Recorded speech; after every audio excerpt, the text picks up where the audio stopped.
आदाब नाज़रीन, CM KCR से ऑटो ड्राइवरों की अपील। लॉकडाउन के चलते हुए कई ऑटो ड्राइवरों को परेशानियों का सामना करना पड़ रहा था, पर अब लॉकडाउन खुलने के बाद भी डबल सवारी बिठाने की वजह से ऑटो ड्राइवरों की कमाई नहीं हो रही है। इस वजह से उन सब को अपने ऑटो फाइनेंस, मकान का रेंट, लाइट बिल और दूसरे रोज़मर्रा के खर्चे नहीं उठा पा रहे।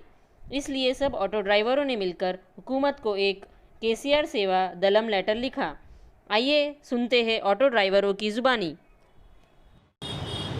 हाँ, नमस्ते केसीआर साहब। मैं एक ऑटो ड्राइवर हूँ मेहदीपट्टनम का। ये मैं परसों फाइनेंस बनने गया तो मेरे को फाइनेंस के लिए बहुत टॉर्चर कर फाइनेंस के लिए बहुत टॉर्चर करे। मेरे को फ़ोना के ऊपर फ़ोना करके मेरे को फुल इतना टॉर्चर करे।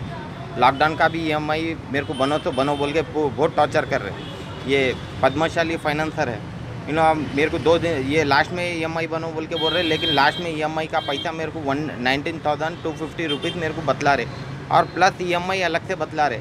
अब हम क्या कमाएंगे, क्या करेंगे साहब? हम एक गरीब आदमी है। घर का रेंट बनना या ऑटो का वो करना, ऑटो का फिक्स बनना, हमारे को खाने पीने को पैसा नहीं निकल रहा। 2 पैसेंजर को बैठा तो हमारे को कुछ पैसा नहीं निकल रहा हमारे को।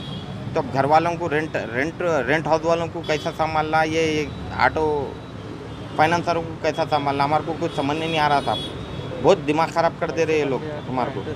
हम पैसे बनने गए तो हमारे को इंटरेस्ट में काट ले रहे हमारे को। लेकिन क्या 2 पैसेंजर बिठाने में हमारा पेट नहीं भरता। उसके बावजूद घर संसार, बच्चे घर किराया, बिजली, लाइट बिल ये नहीं हो सकता उसमें। इसलिए हमारा मुतालबा है आपसे, फाइनेंसर, बैंक लोन्स ये जो है हमको बहुत परेशान कर रहे हैं।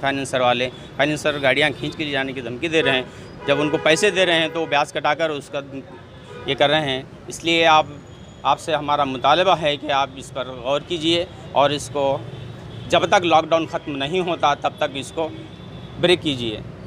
मुतालबा है और दूसरे डिमांड जो हमारे हैं इसमें हम लिख चुके हैं। ये आप कर हमारा इंसाफ दीजिए। बस गरीब ड्राइवर से इनकी जान बचा लीजिए, ताकि ये जुल्म बहुत ज़्यादा हो चुका है। ये जुल्म सितम सहते ये ऑटो ड्राइवर सब आखिरी स्टेप पर पहुँचे हैं, लेकिन इसके आगे हम नहीं बोलेंगे। आप बहुत कुछ अब समझ सकते हैं आप गरीबों की हाल। जय हिंद, जय भारत।